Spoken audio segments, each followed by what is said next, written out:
One. Hi, I'm Thomas Johnson, and I'm the founder and CEO of GetUpNGetFit, Wellness and Fitness Coaching Concierge. I'm also a C-suite advisor and investor. And you're listening to How May I Serve You, where I'm constantly on the quest to surround myself with the best coaches while learning how to better serve our executive clientele by asking them, how may I serve you? Today's show is sponsored by GetUpNGetFit. Now, GetUpNGetFit will be providing students with textbooks and school supplies in Cambodia in honor of our guest, as well as our philanthropic mission to impact at least 50,000 people per year. And today's guest is Debra Wheatman. How you doing, Debra? I'm doing well. Thank you so much for having me. Awesome, awesome. So Debra Wheatman is the founder and president of Careers Done Right. Repeat, Career Done Right. It's pretty awesome, I like that. A marketing and personal branding company. Debra tells compelling stories and shares her clients' unique value through professional resume, cover letters, and LinkedIn preparation efforts. She also provides comprehensive coaching to ensure professionals are positioned for success. Woo, let's go. Thank Debra. Woo, woo. There we go. There we go. So, Debra, I want you to tell us a little about yourself, the 2-minute version. Okay. So I am a marketing and branding expert, and I do work with my clients. I've been doing this for almost 17 years. My passion is really helping people realize their passions. So when they look for new work, they are growing in their career, they're transitioning into something else, that they're doing that with purpose. They're doing it with a clear vision and a clear goal in mind. And that is what I love to do. Awesome. Awesome. So Debra, why did you get into coaching, and who do you coach? So I do coach executives primarily. Okay. And how I got into it, oddly enough, is I almost, in a lot of ways, it was a happy accident. I was working at a very big company, and someone asked me to do a favor for someone else who was going out on maternity leave. That was I'm a content creator. So I was a, communications student in school, and they needed someone to do resume writing and coaching. And I started doing that. And that sort of thing that was a little bit of like a side hustle became a full-time job for me. And I then launched my own company from that. That's the short of a longer story, but that's really how it happened. Okay. Okay. So would you say, because you have stumbled upon this career, is this something you're passionate about right now? Yes, I have been passionate about it since I started doing it 17 years ago. Okay. I got my certification as a coach. I got my certification as a writer, and I have been building my business and my brand and working with people and helping them since that time. Nice, nice. All right, let's go backwards a little bit more, okay? So I want you to tell us where you're from. Where are you from, Debra? I am from Queens, New York. Queens, there we go, NYC. Okay. So where are you currently? So currently I live in Delray Beach, so it is nice and sunny. It's a beautiful day here today. So sorry for those of you that are experiencing chillier temperatures. It is really nice here today. Don't rub it in. I do like to get back up to New York quite frequently, although, the past year, as you know, there's been some challenges with that. But I hope to resume sort of normal operating schedule when we're allowed to do that. Okay. Yeah, we'll definitely love to have you back in New York, Debra. Thank you. So there are so many different coaches, right? And different coaching styles. So how do you approach coaching, Debra? So I am a career coach. I help people understand not only what their brand value is, their unique value, but also what is it that they want to do next? Where do they see themselves? What do they like? And of course, very important, what they don't like. People tend to focus sometimes on, what they like to do, and they don't look at the other side of that. What is the thing that they don't really love? Because you have to understand both sides of that coin. I help them then from there really explore what are the things they're looking for, either in their next move, with their transition. What are the things that inspire them that they would like to do moving forward? So that's an exploration that I take my clients through. And that really helps put parameters around the types of roles they're going to pursue, the cultures they're going to try to work in, the type of people they're going to try to work with. all of these things, it's like putting together a dish, right? All of these things serve as the basis. It's the recipe, essentially. People spend a lot of time at work, a lot. You don't want to go to a place where you don't feel either a part of the culture or that your contributions are valued. So part of my work with people is to advise them and guide them to not just let someone ask questions of you, but you ask questions too. Make it a two-way dialogue. Oftentimes I find people get into interviews, they don't ask a lot of good questions.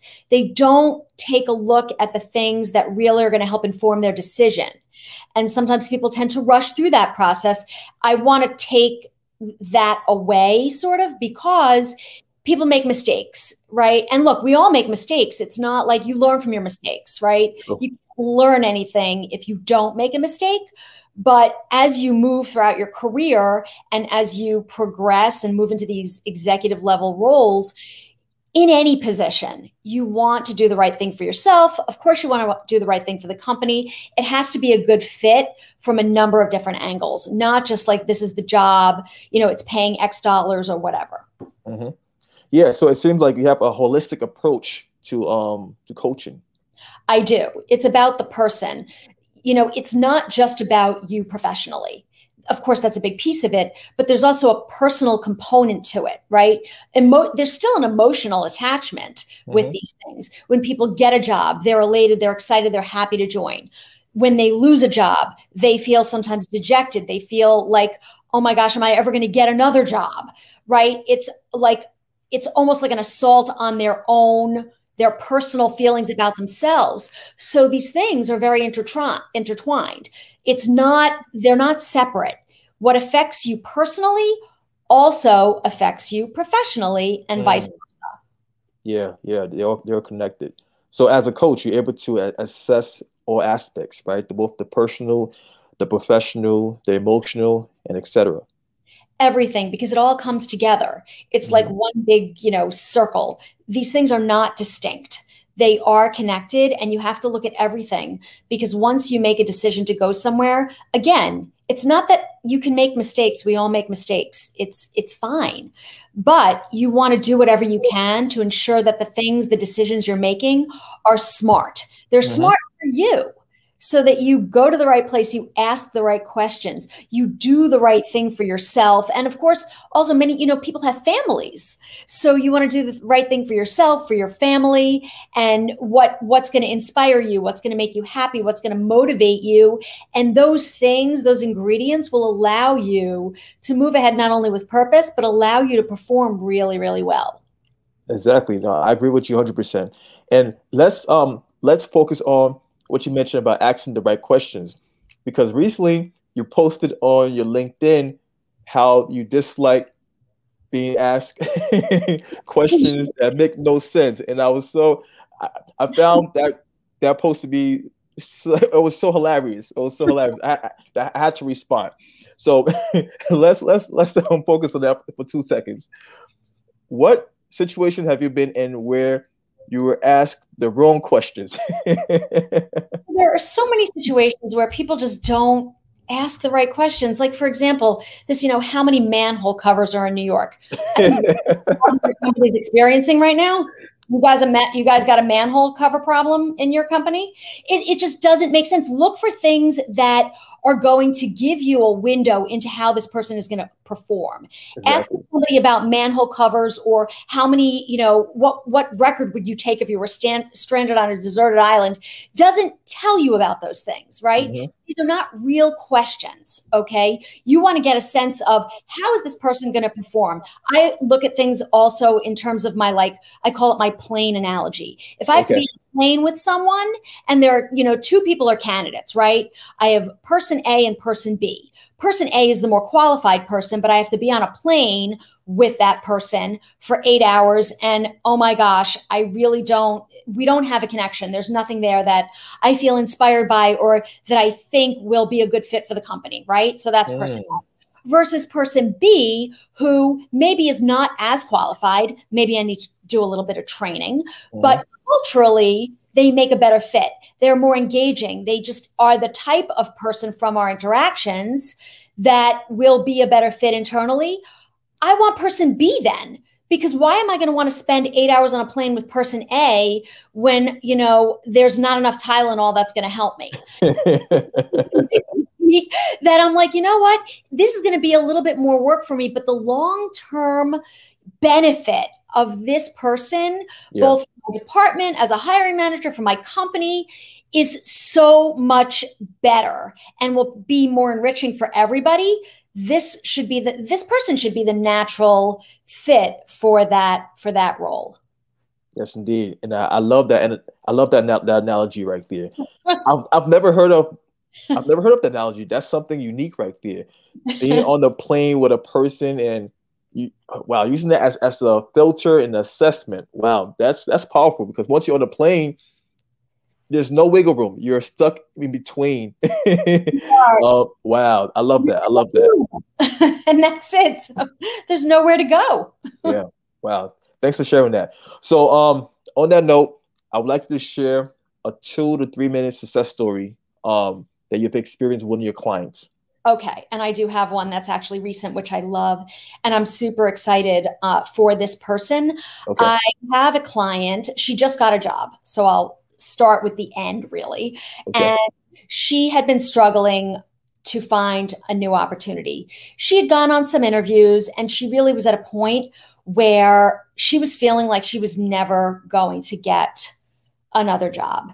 I mean, the point, she came to this place because of some previous things, right? So it's like a buildup from earlier things that had impacted her life, and she had gone through a divorce, and it was just a snowball, right? Mm-hmm.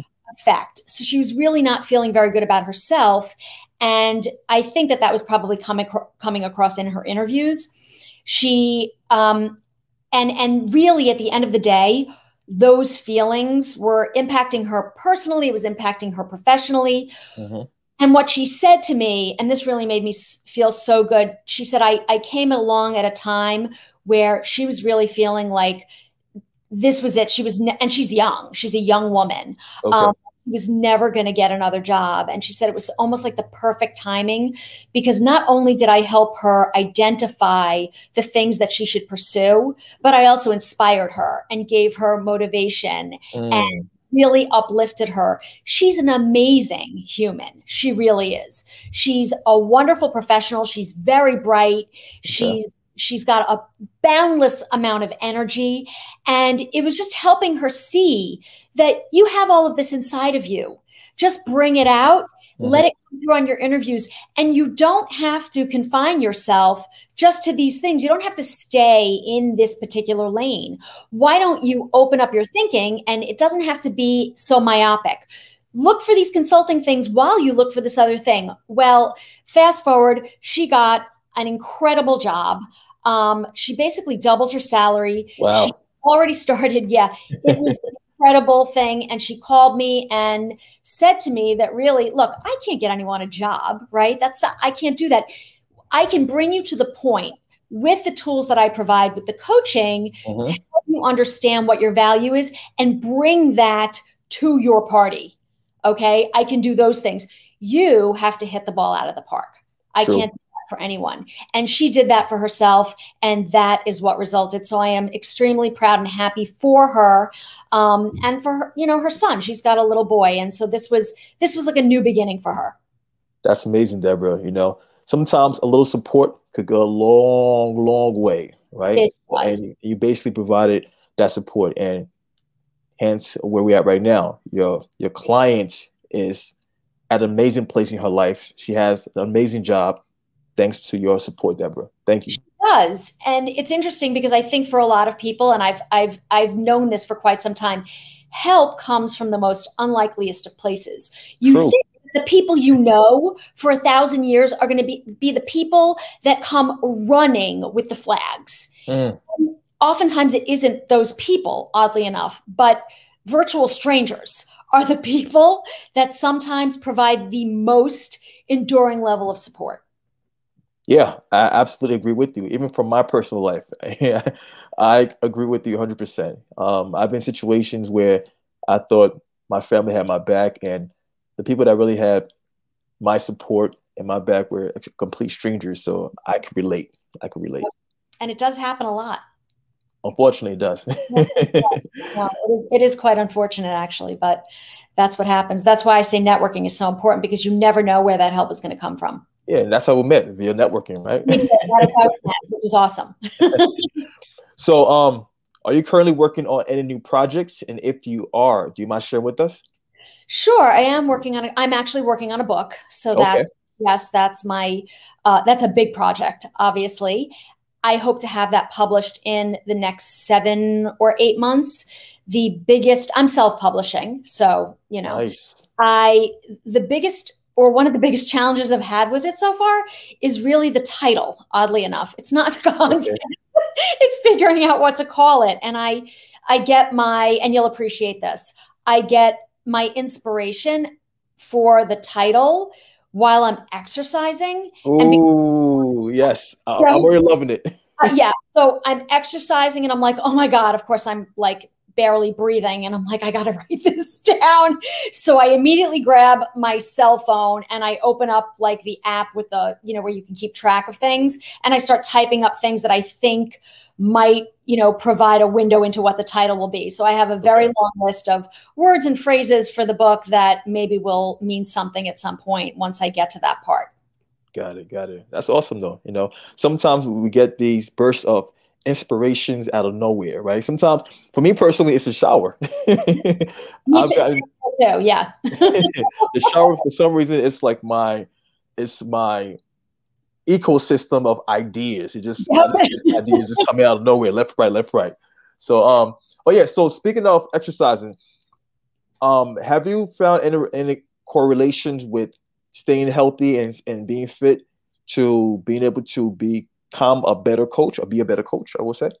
You know what? I am a lifelong exerciser. So it absolutely helps me clear my mind. I work a lot. I'm always working.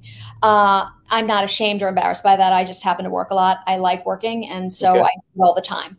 And the morning, early in the morning when I exercise, it just helps set me up for the day, right? Like I feel energized to get started. I've already like gotten a good sweat on and I feel really good about getting started with the rest of my day. So that's sort of, it's like you get up and have coffee, right? People get up and have coffee, which I do that too. But that's sort of like the lead in for my day. And I sort of build my day off of that process. And that's an amazing morning routine right there, you know? Yep. Everyone else listening, pay attention, all right? This lady's a role model. Pay attention. All right. So, Debra, if someone were to inquire about your services or just want to connect with you, where can they find you? So they can find me on LinkedIn, Debra Wheatman or Careers Done Right. If they want to email me, and I'll spell this because I like the name of my company, but it is rather long. So it's Debra, Debra, at careersdoneright.com, because it is a writing company and a coaching company. So a little play on words there, Debra at careersdoneright.com. There you go. So, Debra, thank you for coming on How May I Serve You? Thank you for having me. Of course. And also, I'd like to thank all our listeners and viewers. Thanks for coming on. Thanks for your ears and your eyeballs. And thanks to everyone for tuning in. So if you like this episode, please make sure to share it. Share with others, right? Connect others with Debra. She's amazing, okay? And last but not least, Debra, how may I serve you? Just keep doing what you're doing and keep being awesome. And I will absolutely be happy to share your podcast, your ideas. I love the idea that you are giving back to people in need. And I am all about that. And I will absolutely share that on your behalf. Keep doing that. And that is how you can serve me. Awesome. And I shall. So once again, this is your host, Thomas Johnson. And tune in for next week's episode. Later.